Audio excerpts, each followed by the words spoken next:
નમસ્કાર, શો ટાઈમમાં આપનું સ્વાગત છે।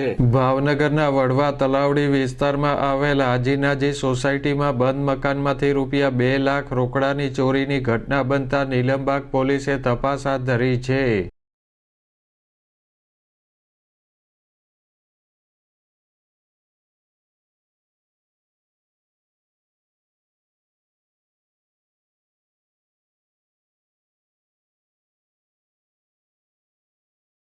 શહેરના વડવા તલાવડી વિસ્તારમાં આવેલ હાજીનાજી સોસાયટીમાં રહેતા મુસ્તાફભાઈ બાબુભાઈ મેઘાણી આંબા ચોકમાં આવેલ મસ્જિદમાં નમાઝ પઢવા માટે ગયા હતા। તે દરમિયાન તેમના બંધ મકાનમાં ચોરી થઈ હતી।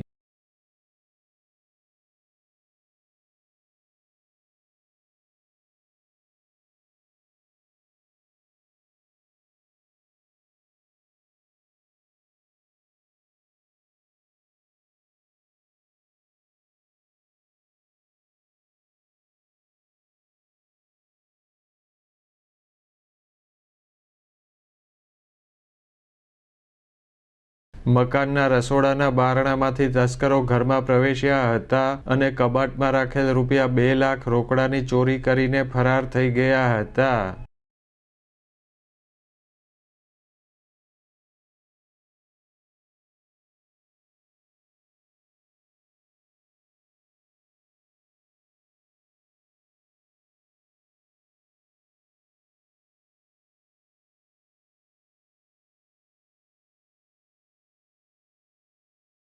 આ બનાવ અંગે મુસ્તાફભાઈ મેઘાણીએ પોલીસ ફરિયાદ નોંધાવતા નીલમબાગ પોલીસે ગુનો નોંધી તપાસ હાથ ધરી છે।